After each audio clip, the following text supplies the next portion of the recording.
Emmons Show, where freedom is cool and political correctness is for sissies.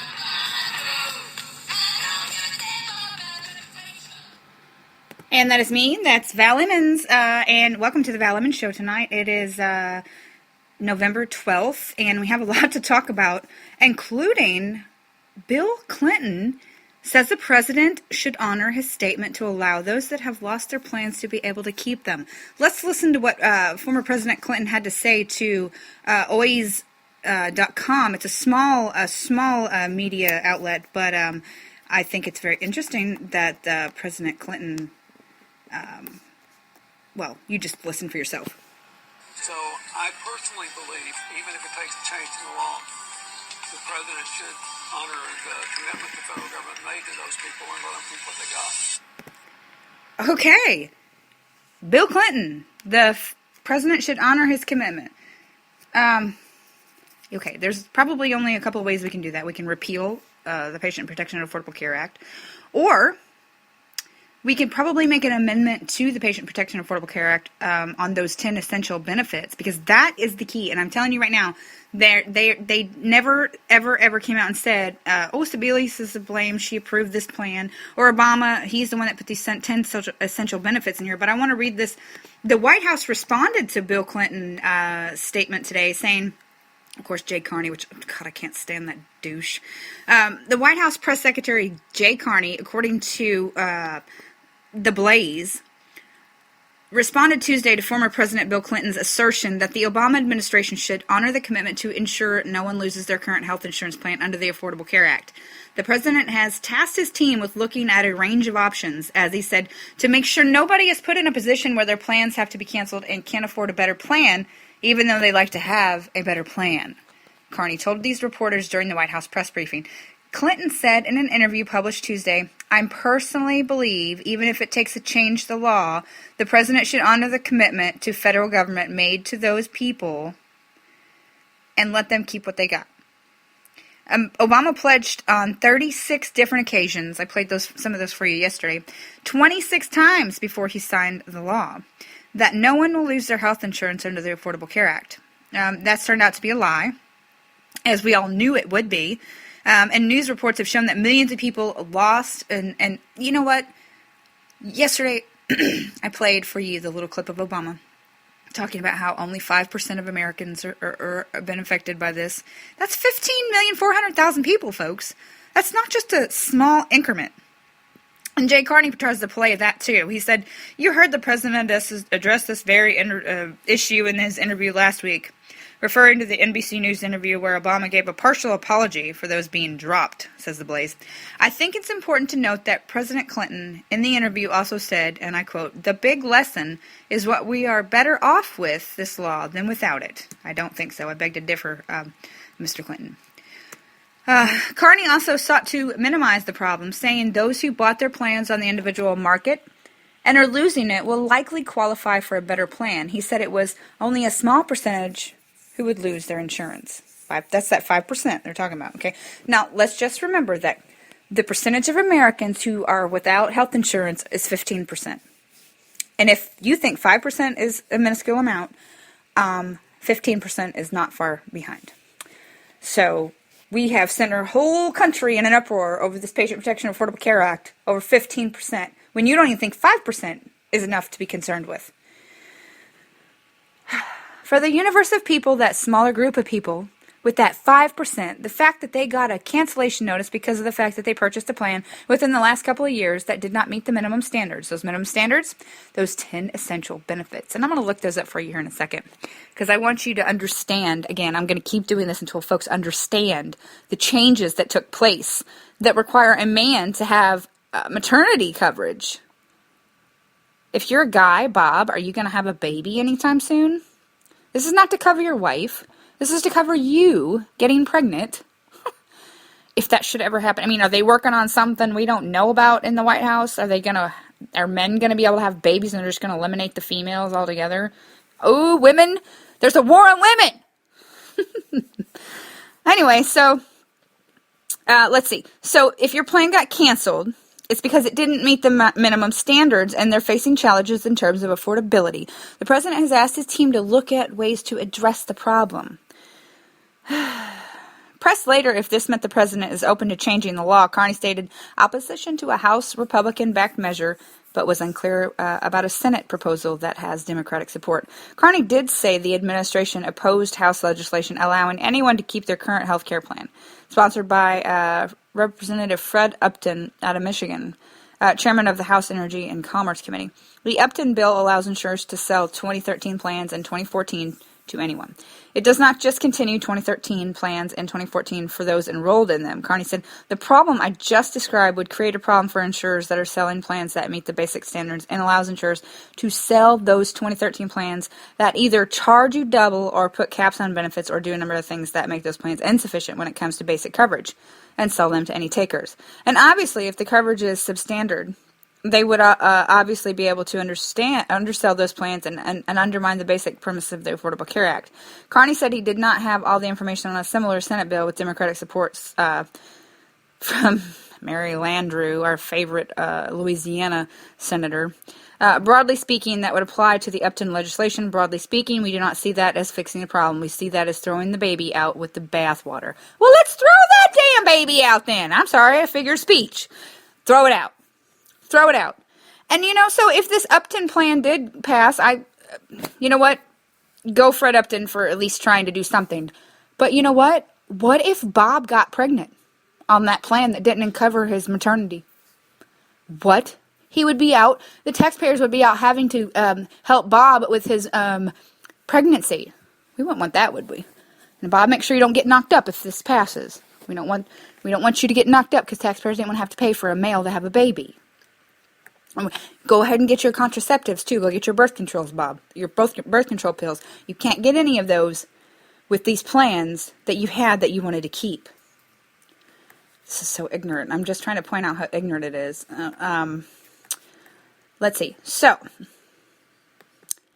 other news. Who counts as an Obamacare enrollee? The Obama administration settles on a definition. The Washington blog, the Washington Post on the Wonk blog section states that the fight over how to define the new healthcare law success is coming down to one question. Who counts as an Obamacare enrollee? Health insurance plans only count subscribers as enrolled in health plan once they've submitted a payment.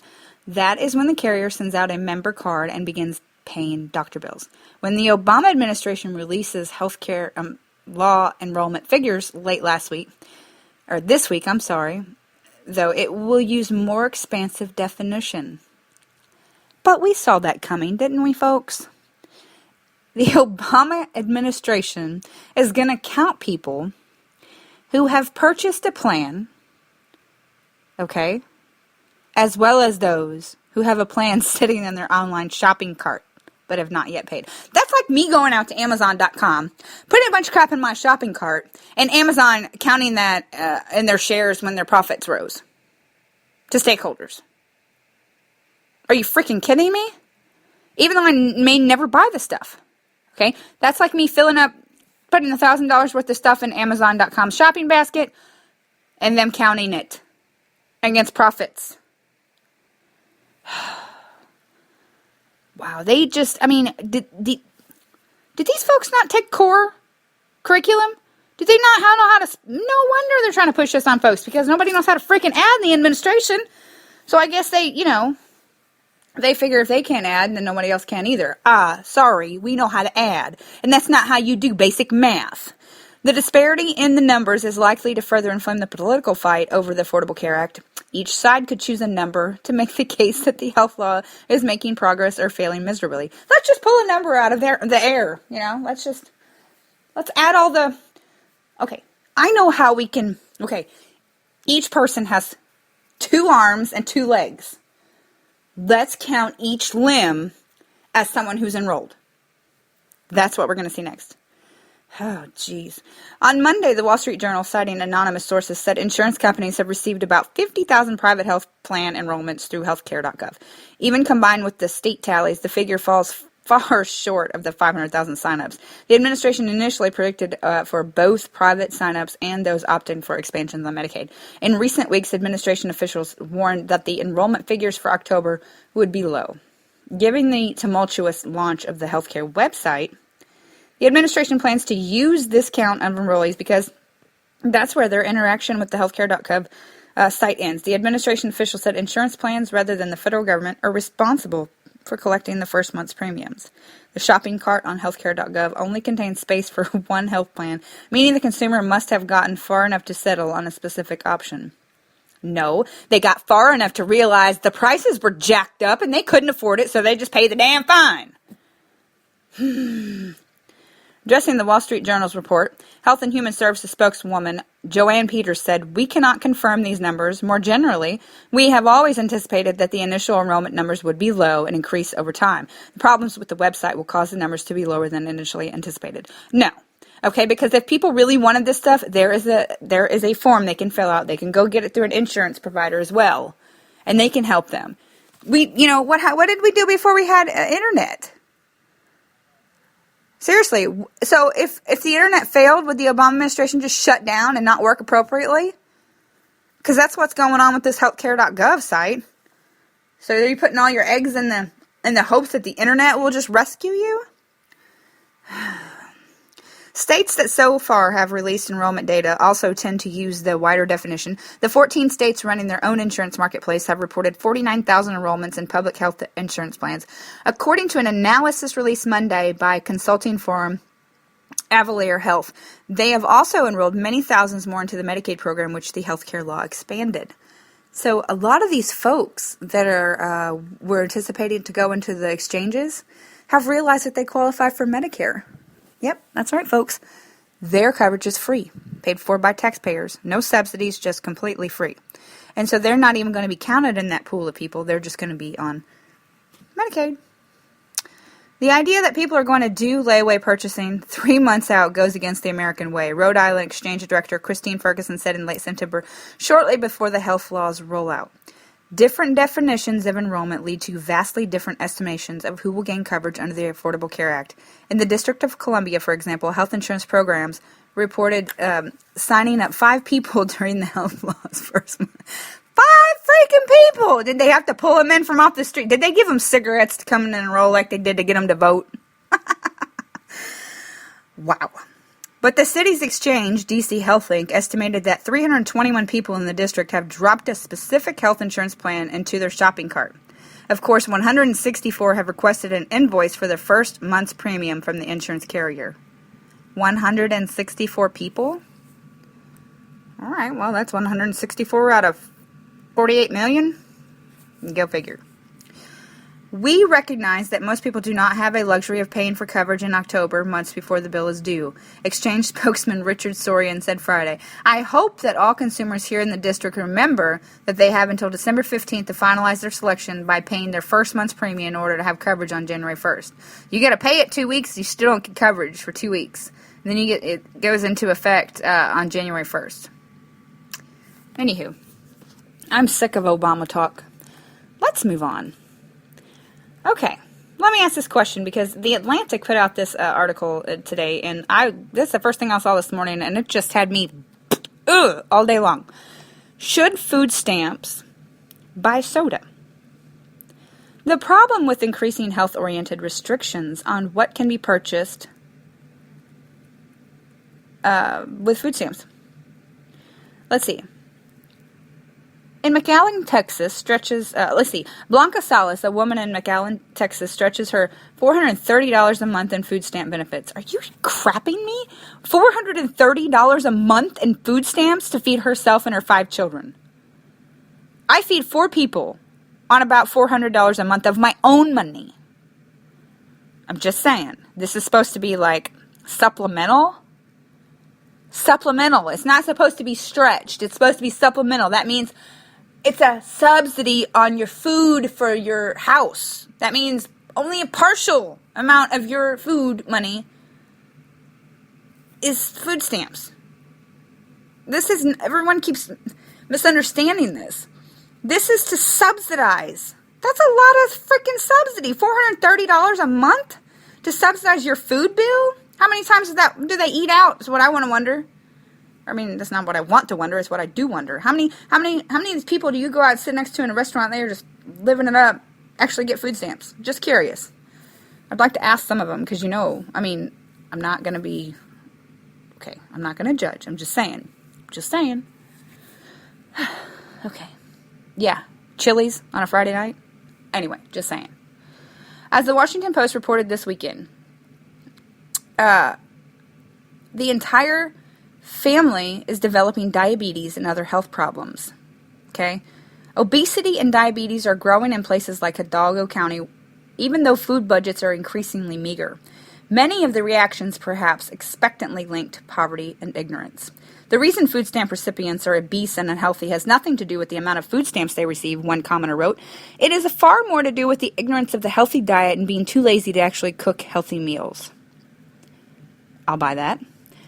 Yes, I remember that just as soon as my income dipped near poverty level in grade school, I suddenly became unable to discern the difference between Flamin' Hot Cheeto and a carrot. It was the strangest thing. Commenters aren't our nation's finest talking heads. Of course, but they're not far from alone in thinking that simply trimming the types of food that can be purchased with SNAP will receive and resolve the health issues that many food stamp recipients face.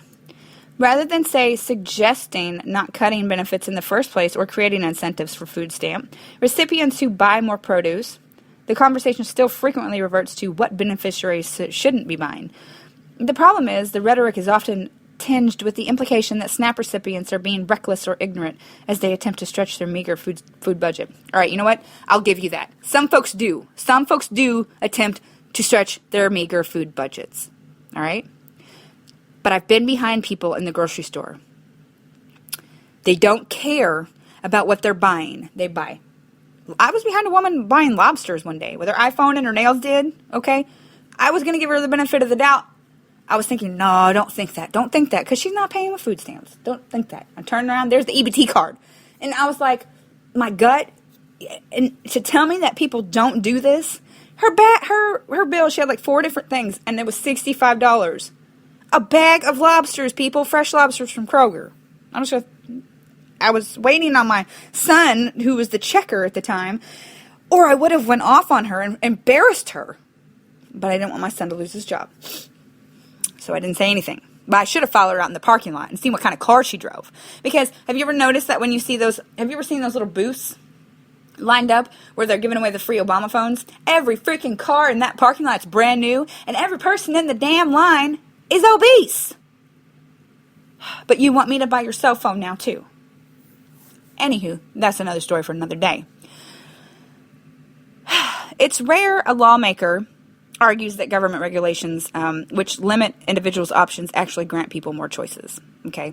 Because everyone from health advocates to conservative pundits have urged states to better regulate the items that should be eligible for purchase under SNAP. Tennessee Representative Phil Rowe introduced a bill last month that would require food stamps to only be spent on nutritious food. In a statement, he said, by giving SNAP recipients more nutritious choices, we can take a meaningful step towards ending our hunger in America.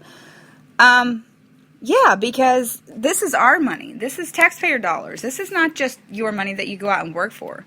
This is taxpayer dollars. And if you want to be on the government dole, then you should abide by the rules set forth by taxpayers' representatives or Congress. Because they're listening to what the people say. Sometimes.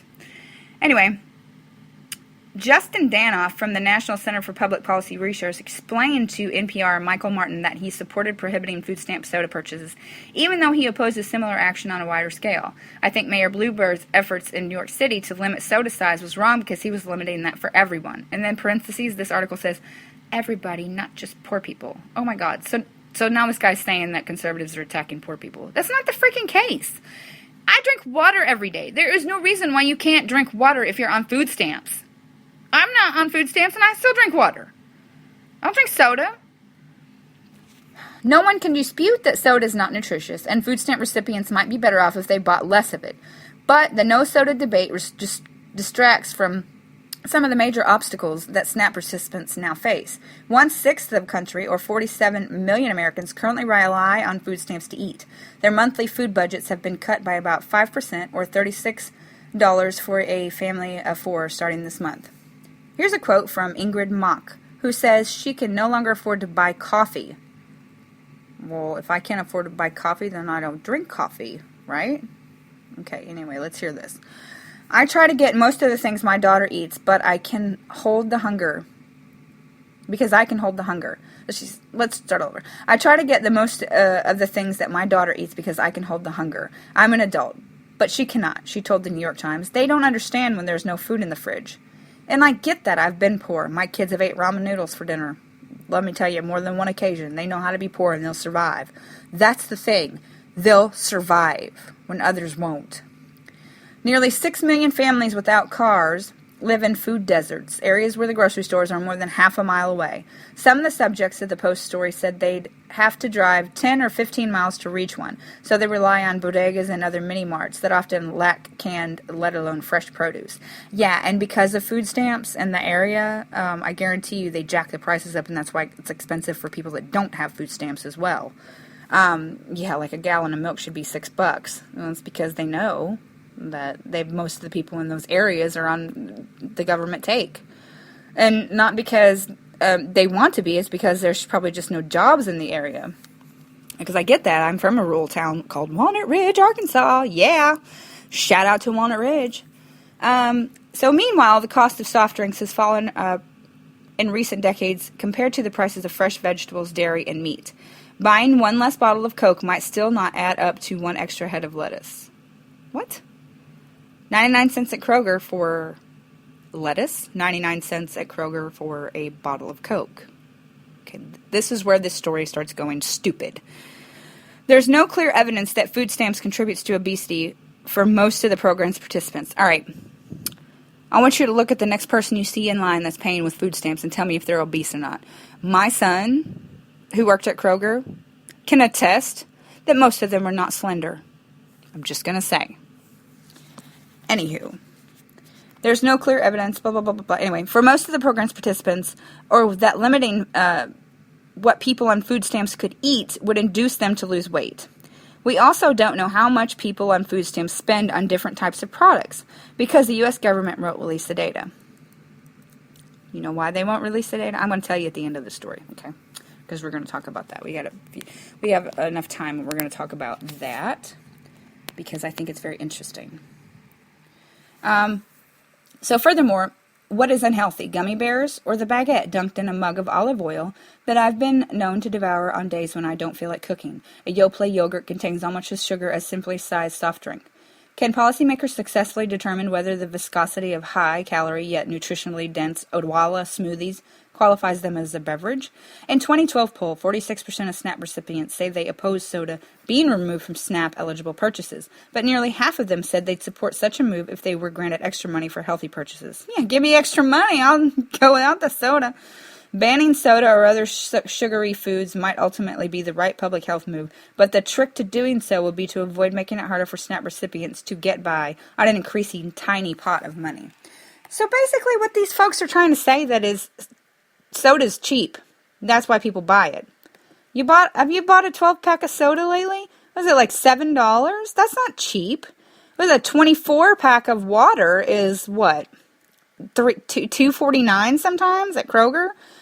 Okay, so basically, these folks are saying that people don't eat healthy because it's cheaper to drink Coke, which is not even true. It's not cheaper to buy Fritos. Those things are expensive.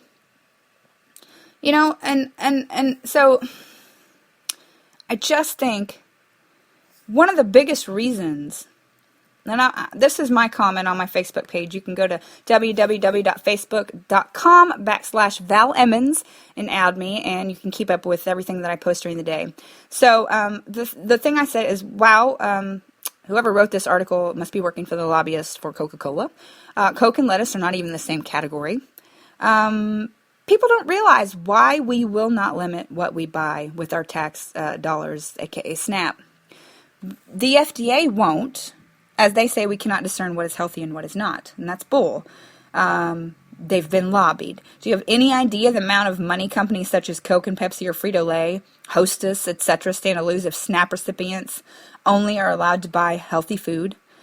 SNAP is the reason the stuff is so high to begin with. And to say that soda is cheap alternative is just ridiculous. 12-pack of Coke is like $6-7 in some places.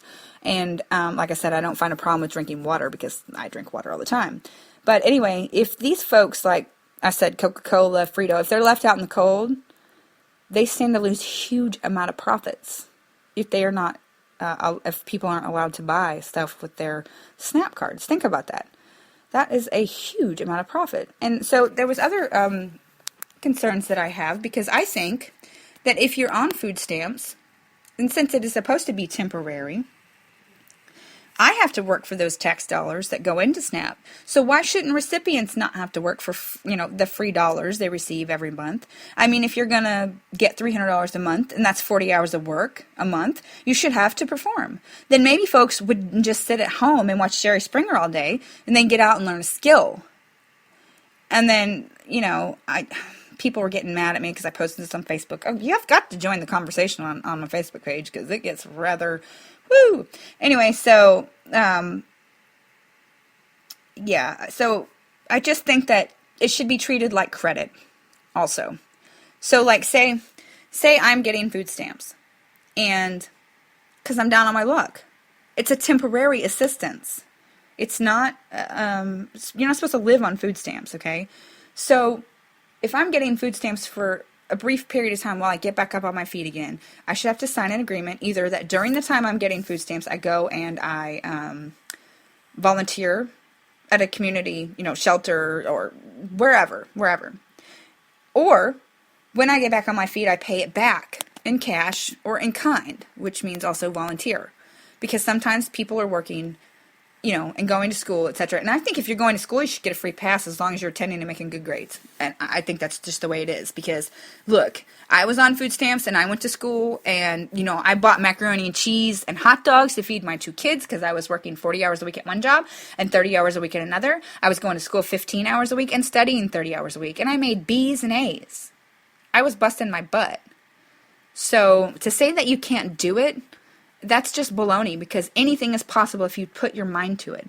But I think that if we put it and treated it like it was credit, to where, okay, we'll let you borrow this much amount till you get back on your feet, then you have to pay it back. Because they do that with fathers who aren't paying child support. They make them pay back the mother's benefit amount that she's had to get, while he wasn't paying for his child support. And why shouldn't it be the same? I mean, you should have to pay it back. Maybe we'd see who would get it and who wouldn't. Maybe some people would just tough it out like me and my mom did. So there were some nights when me and my mom shared a baked potato for dinner, but I turned out okay. Okay, I know some people may beg to differ, but, kiss it. Anyway, so I just think there's other ways that we could do it. And I'm going to come up with, I want to come up with this idea that maybe write a book. Yeah. How many folks would buy my book? I want to write a book, If Val Emmons Ran the World. Or just the country. Let's start with just the country. And I would find solutions to all of these stupid things, because some of this stuff is such common sense. It just blows me away that people don't think in simple terms anymore. And then everyone's like, oh, you're just being too harsh. I'm not being too harsh. I want to help people, but I want them to learn how to help themselves as well, because then I won't have to help them any longer. And I think that everyone should reach out to, someone and try to help them, because if people want help, you'll be able to know. If they don't want your help, you'll also be able to know that. So don't waste your time if they don't want your help. Maybe they'll one day figure out that they need some help, and not just in terms of monetary, but in terms of educating themselves. But I think that's what's happening with Democrats right now. Some of them, like James Carville, coming out saying that Obama's ratings would only increase if he smoked a crack rock like the guy in Vancouver recently, because Obama's ratings are so low. Well, anywho, that's all I have for tonight, and I hope you'll join me tomorrow night. I'm going to try to do a podcast every night now. It's going to be only 30 minutes. But I want to go over the day's events with everyone, and so you can familiarize yourself with me if you don't know me, because I know there's a lot of people out here in this new community that I'm broadcasting on. And hopefully soon down the line I'll have a live show when I can get my schedule set to where I know when I can be ready to do that. But anyway, until tomorrow, have a good night. Bye-bye.